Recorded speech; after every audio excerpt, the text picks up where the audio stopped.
selamat datang kembali di program kami. Hari ini kita punya topik yang menarik nih. Kita akan coba gali lebih dalam soal sosok Muhammad Ramdan Pomanto. Anda mungkin lebih kenal dengan sapaan akrabnya Denny Pomanto ya? Betul, Wali Kota Makassar 2 periode. Cukup dikenal lah ya figurnya. Iya, figur sentral di Makassar. Nah, sumber informasi kita kali ini datang dari beberapa artikel berita, ada dari tribuntimur.com, terus tribunnews.com, sama CNN Indonesia juga. Jadi lumayan lah ya, beberapa sudut pandang media. Oke, jadi kita punya bahan dari media arus utama ya untuk dibahas. Betul, dan misi kita kali ini, kita mau coba telusuri bareng-bareng nih, gimana sih alur perjalanan karirnya.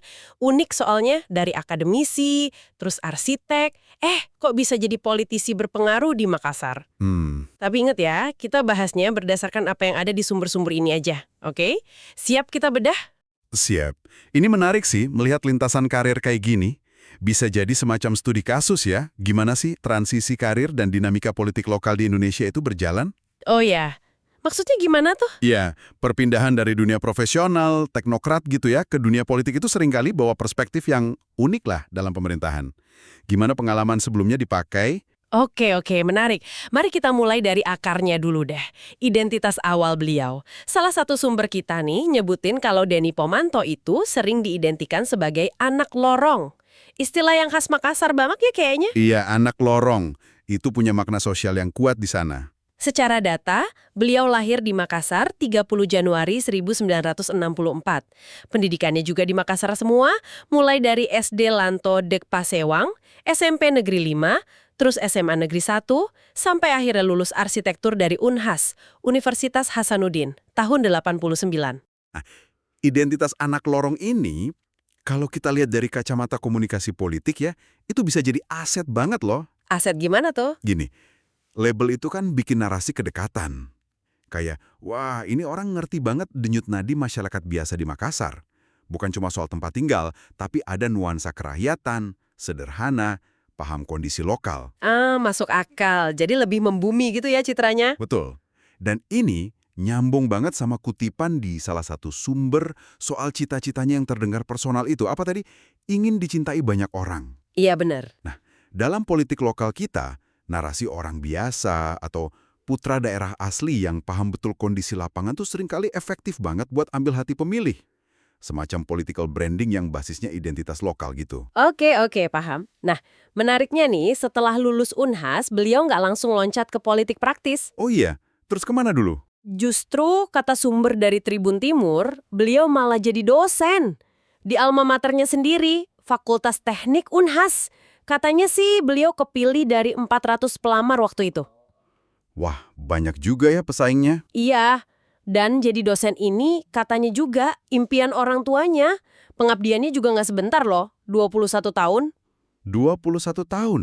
Lama juga ya. Banget. Baru setelah 2 dekade lebih ngajar, beliau putuskan mundur. Alasannya mau fokus jadi arsitek profesional. Keputusan besar itu pasti ya, setelah 21 tahun di dunia akademik. Iya, dan karir arsiteknya ini kelihatannya serius banget digeluti. Tribun News itu ngasih data yang lumayan bikin kaget sih. Oh ya, data apa tuh? Disebutkan beliau udah menghasilkan sekitar 600 karya arsitektur dan tata ruang. Wow, 600. Itu banyak banget loh. Kan? Dan nggak cuma di Makassar atau Sulsel aja, tapi tersebar di 71 kabupaten dan kota se-Indonesia. Gila skala nasional ini. 71 daerah. Ini menunjukkan jangkauan dan mungkin reputasi profesionalnya udah terbangun ya sebelum masuk politik. Kayaknya gitu, bidangnya juga luas banget. Mulai dari perencanaan kota, urban planning ya, terus desain perkotaan, urban design, sampai desain arsitektur bangunannya. Interior, landscape, bahkan manajemen konstruksi juga. Lengkap banget spektrumnya. Nah, ini nih yang saya bilang tadi, soal transisi karir yang berlapis. Dari akademisi yang mungkin lebih banyak main di konsep ya, terus jadi praktisi profesional yang pegang proyek gede, baru deh loncat ke politik. Iya. Keputusan ninggalin kampus setelah 21 tahun itu jelas titik balik.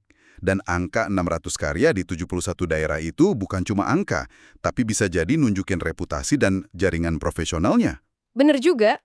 Nah, latar belakang perancang kota dan arsitek ini potensial banget ngasih perspektif beda pas mimpin kota kayak Makassar. Mungkin soal infrastruktur, tata ruang, pembangunan kota. Tadi kan sumber sempat singgung soal rancangan downtown ya. Bisa jadi akarnya dari situ. Iya juga ya.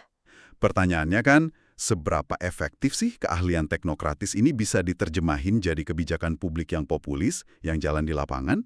Kadang kan beda ya idealisme teknokrat sama realitas politik. Pertanyaan bagus tuh. Nah, terus gimana persisnya lompatan ke alam politik ini terjadi? Sumber lagi-lagi nyambunginnya ke motivasi personal tadi. Yang ingin dicintai banyak orang itu? Iya, itu lagi. Katanya sih, dorongan itu yang bawa beliau masuk gelanggang politik. Dan hasilnya ya, lumayan lah. Beliau kepilih jadi wali kota Makassar 2 periode, 2014-2019, terus kepilih lagi 2021-2025.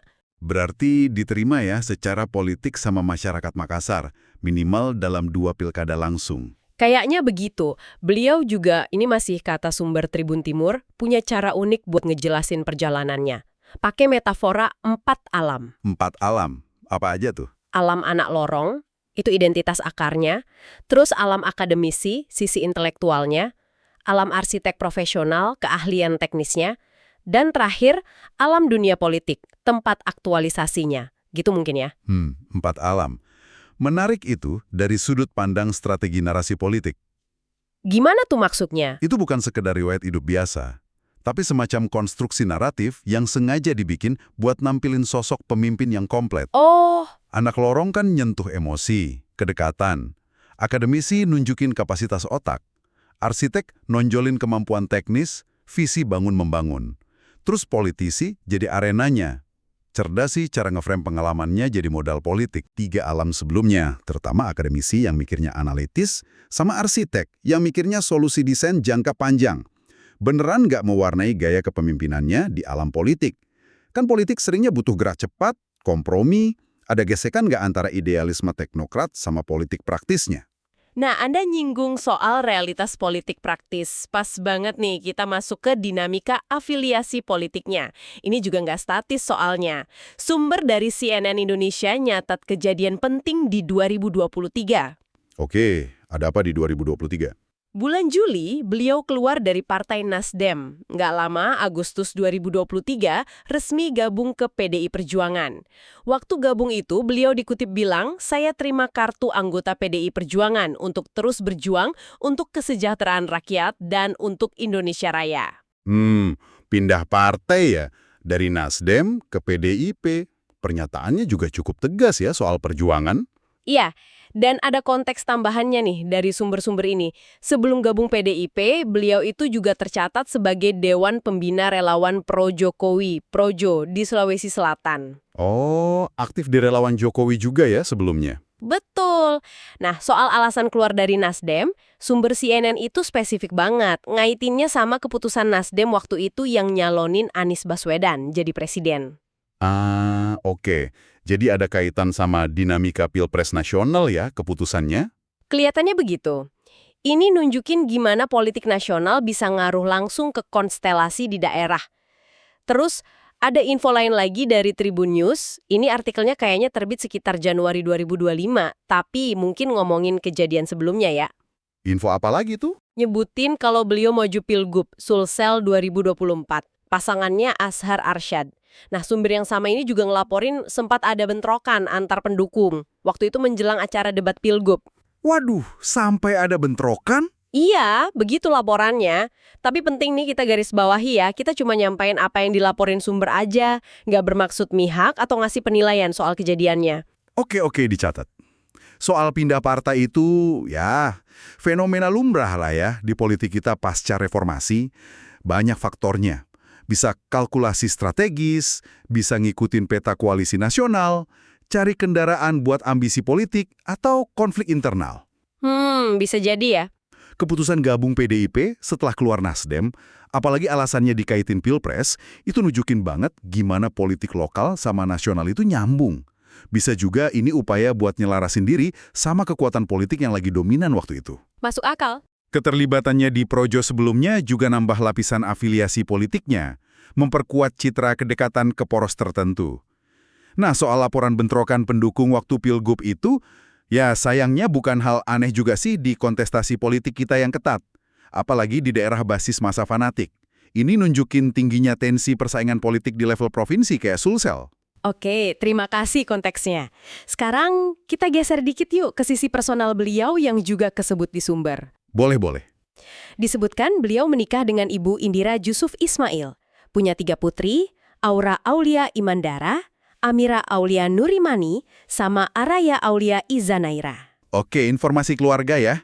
Standar lah ya di profil tokoh publik. Nah, selain itu, ada satu headline dari Tribun News yang cukup nyoak mata nih. Nyebutin total harta kekayaannya mencapai 222 miliar. Wow, 222 miliar. Gede juga ya. Ya, angkanya lumayan fantastis. Tapi perlu kita catat nih, detail asetnya apa aja atau dari mana sumbernya, itu nggak dijelasin lebih lanjut di kutipan teks sumber yang kita punya ini. Jadi cuma angka totalnya aja. Iya, informasi keluarga itu kan seringnya buat sisi humanis ya. Nah, soal harta kekayaan, angka segitu kemungkinan besar dari LHKPN. Laporan Harta Kekayaan Penyelenggara Negara ke KPK itu kan? Ah, iya LHKPN. Walaupun sumber beritanya nggak rinciin sumber datanya, tapi biasanya dari situ. Tujuannya kan buat transparansi pejabat. Nah, angka LHKPN ini emang sering jadi sorotan publik sama media. Jadi bahan omongan, wajar nggak sih hartanya segitu dibandingin profil pendapatannya? Udah bagian dari diskursus integritas pejabat lah di sini. Oke. Nah, kalau gitu mari kita coba tarik benang merahnya nih. Dari potongan-potongan info yang kita kumpulin tadi, dari Tribun Timur, Tribun News, CNN Indonesia, kelihatan banget ya perjalanan karir Denny Pomanto ini dinamis, berlapis-lapis. Iya, banyak tikungannya ya. Mulai dari identitas anak lorong yang merakyat, terus naik jadi akademisi 2 dekade, belok jadi arsitek profesional yang karyanya banyak banget di mana-mana, sampai akhirnya nyemplung ke politik praktis. Dan di politik pun sukses ya, jadi wali kota 2 periode. Betul. Terus ada manuver pindah partai yang strategis sampai ngincer posisi gubernur. Nah, motivasi awal yang dikutip tadi, ingin dicintai banyak orang, itu kayak jadi benang merahnya gitu ya di sepanjang cerita ini. Leitmotifnya ya.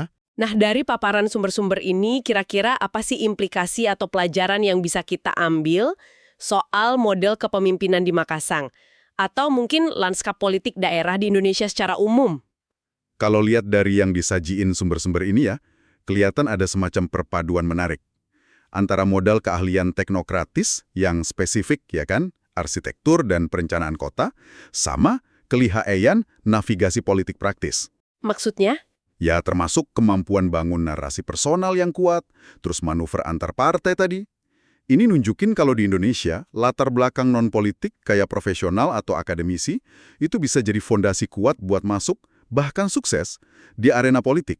Oke. Pengalaman teknisnya mungkin jadi nilai tambah buat urusan bangun kota, tapi kemampuan politiknya yang bikin dia bisa bertahan dan berkembang di sistem yang kompetitif. Model pemimpin teknokrat politis kayak gini kan cukup banyak ya kita temui di daerah lain juga. Nah, dari paparan sumber-sumber ini, kira-kira apa sih implikasi atau pelajaran yang bisa kita ambil soal model kepemimpinan di Makassar, atau mungkin lanskap politik daerah di Indonesia secara umum? Kalau lihat dari yang disajiin sumber-sumber ini ya, kelihatan ada semacam perpaduan menarik. Antara modal keahlian teknokratis yang spesifik, ya kan, arsitektur dan perencanaan kota, sama kelihayan navigasi politik praktis. Maksudnya? Ya, termasuk kemampuan bangun narasi personal yang kuat, terus manuver antar partai tadi.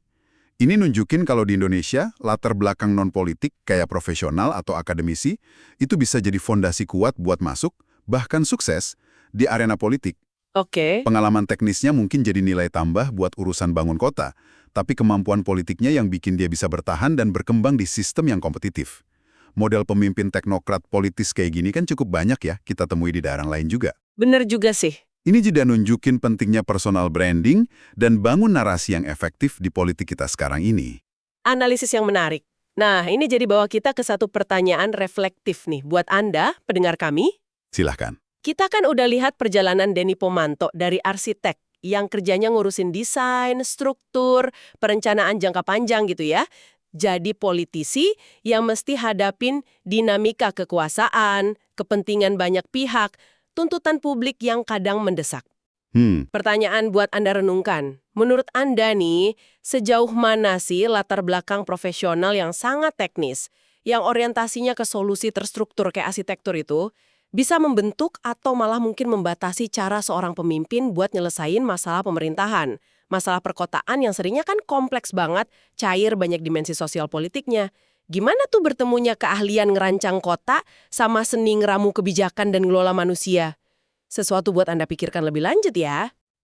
Download Tribun X sekarang. Menghadirkan lokal menjadi Indonesia.